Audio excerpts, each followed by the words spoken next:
If there's one thing that is a guaranteed booster of a cinematic quality of, I would say, any shot, it is the atmospheric haze for sure. It is one of the best tools for creating that highly desirable contrast of foreground and background elements, and it would be a shame not to pick this low-hanging fruit. I'm gonna create a new collection called Haze for this as usual. Then to fill some volume up with haze, we need something like a cube. Okay, now it doesn't need to cover the entire scene, but it can. So I'm extending it all the way to the edges. To hide the cube in the material preview, we need to come over to the viewport display and change the display type to bounds. This way we'll just see its bounding box and that's it.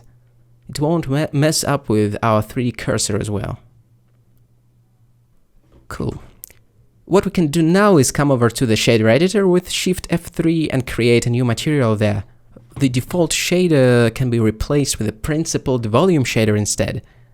So Shift A, shader, principled volume.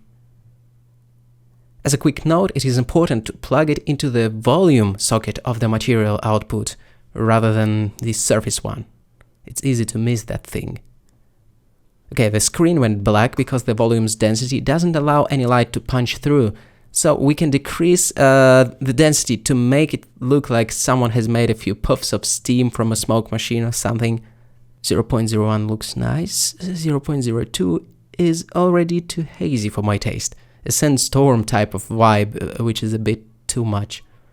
But at least we see the light shafts now, which is a neat byproduct of having haze in your scene.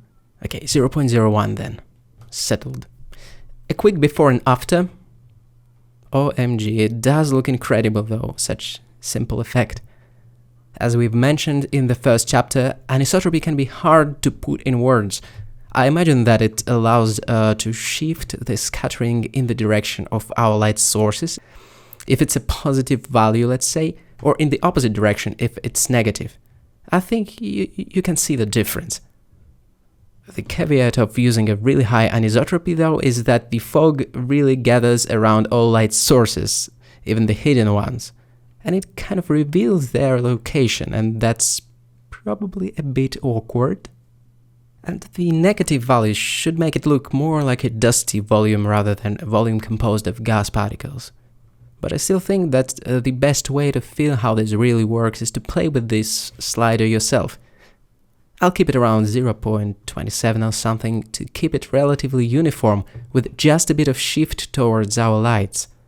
It's incredible how much the image depth changes with the addition of the fog, right? It is incredible, I think. Anisotropy could also affect the god ray's appearance. Not always clear in what direction it should be tweaked though, so worth playing with. Another idea that I think is worth trying is to cool down the color of scattering, to add a touch of complementary color contrast going on between the image planes. Just a tiny bit though. What I also love doing is shifting the volume back and forth as a way to adjust the fall-off of the haze. It is possible to make the foreground unaffected by haze and push it more towards the background, or keep it more uniform across the scene. I think I prefer a slightly more gradual fall-off, so our robot isn't completely excluded from the haze effect. It feels more integrated when it's like that. So, the main thing that the volume lighting does to our shot, well, it does a few things, but it basically sets the contrast of atmospheres, effectively splitting the contrast ratios of foreground and everything else, let's say. This pops the character out naturally. Let me quickly illustrate the contrast ratio thing. The deeper layers are now basically mid-tones with a quite limited contrast. Pretty neutral stuff. While the foreground stuff has really dark tones and brighter highlights. The tonal range is just way wider. To put things in context, that's like comparing 15:1 ratio to something like 2:1. That's what fog does. There could be different looks depending on the volume shader settings, but as a rule of thumb, volume is your friend when it comes to cinematic lighting. To say a few words about the God rays effect, for that kind of effects, actually the area lights with a low spread work really well. We can place some in the background if needed. Even if it doesn't light our character up, it still creates the light shafts. The light power and the density of the medium play an important role there. Obviously, as we make our lights way brighter, the dusty rays become even more prominent as well. That's kind of how these two things are linked. The backlighting is also better for generating light shafts than the lighting that comes from the frontal side. That is not the aesthetic I'm aiming for this scene though, so I won't go in that direction.